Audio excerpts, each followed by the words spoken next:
Hi, welcome to a Roboflow training movie. In this training movie, I'm going to explain about a workflow that searches for related records and sets a date, a validation date in those records. We start from the assumption that we have a catalog in which we have records which have a field JITIN in which we have a number, and we have a version field, and we have a valid from and a valid to.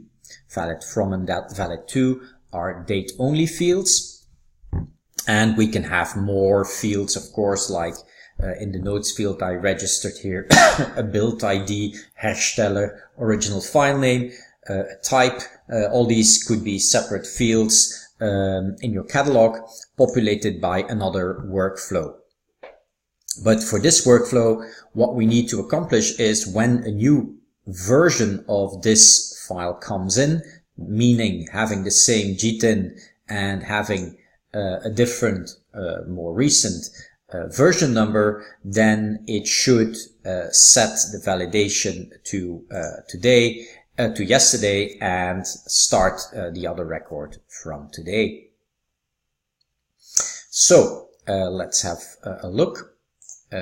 I have in my drop folder, I have a file ready with version number 2 for the same JITIN.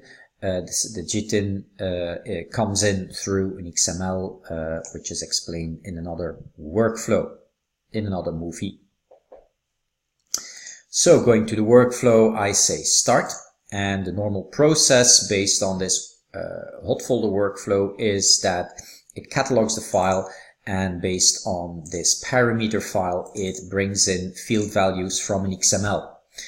In the JITIN or here in the notes field, like I said, those things, or you could call it, give this different file names, field names. It picks up the date, and the date is in another format in that XML, so it translates it into a format that is readable, a type, and then here the version goes to the version of the version field.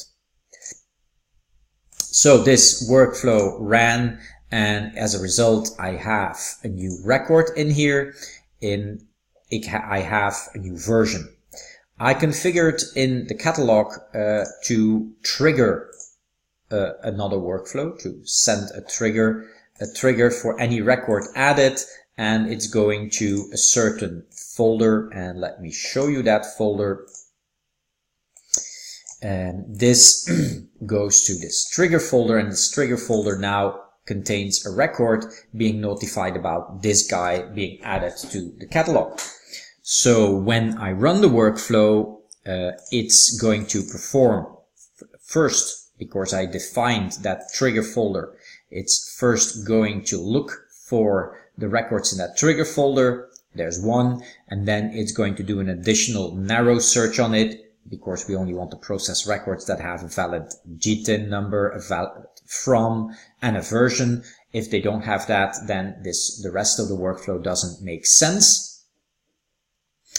And then it's looking for related records, where it's saying JITIN is equals the current record that it found, and the ID must not be the current record because it should not process itself.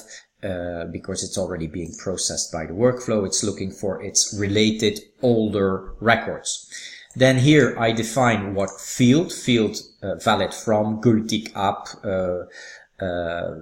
and then valid to, valid up to, you can put in the fields that you want.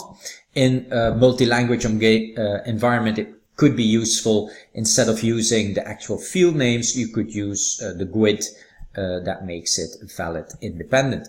And then the date we're going to set is for the older record that we're finding, is that we're going to set it that it's valid till yesterday.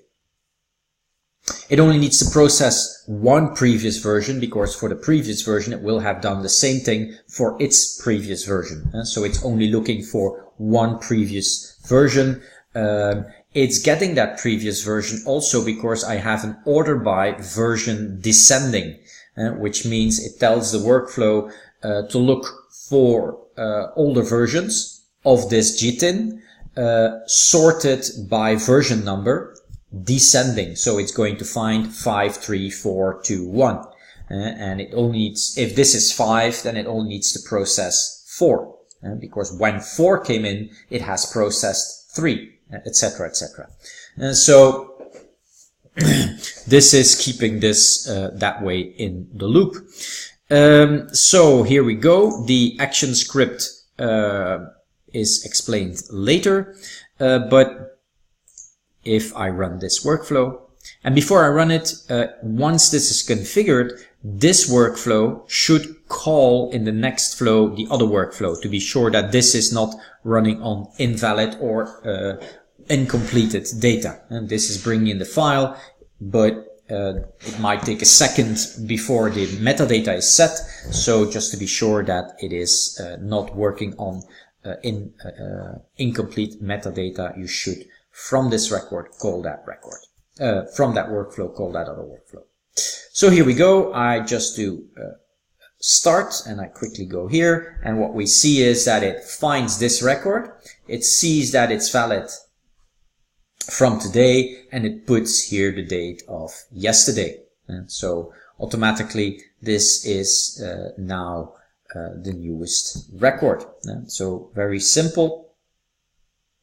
And if we look at the log of the workflow, show log, it says, okay, I find one record. The record is called like this. And you see it sets the sorting to version to make sure that it descending, that it has the descending setting for the version. And the latest records that it found was 1, could be 5, but it's only going to process the most recent old version. And it says the current date that I'm finding in this new record is this, and the related record valid2 is set to this, and then it picks up the value again from the field to see if it's really has set it correctly. So that's why it's mentioned here twice. How does the workflow technically do this? Well, very simple. As I said, we open the catalog a second time because the catalog, of course, is open, but I cannot do a search in a catalog that has a list of records that it is processing. So I open the same catalog a second time, which then, of course, I don't forget to close here at the end. And then I'm putting here a debug tag, so you could enable or disable debugging extra information, but there's not much extra information in here.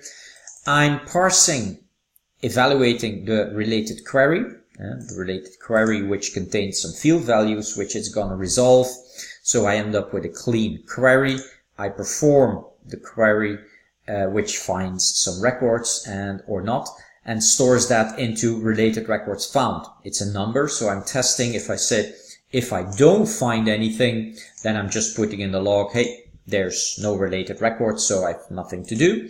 Otherwise, it's going to store from the current record, it's going to store from the valid from field. And I'm using this placeholder because I have defined the name of the field and the parameters, and that way you don't have to come and look in the script for the name.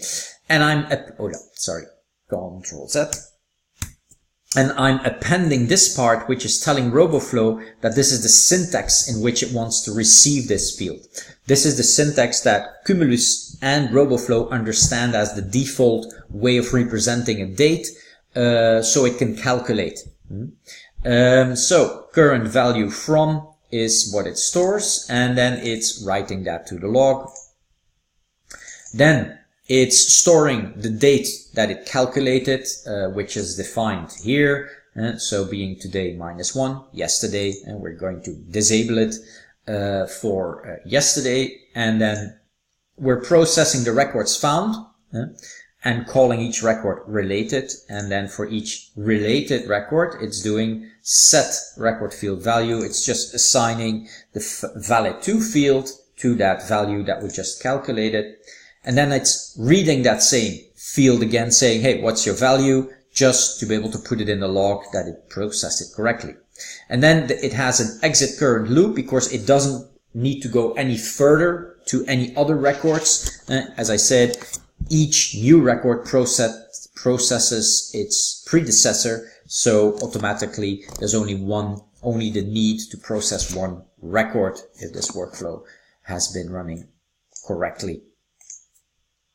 So that's how this workflow worked. It's pretty straightforward. If you have any questions, just let me know. As I said, please remember the best procedure here is to put this into the next flow so that you have you are certain that the next workflow is working with a completely populated record.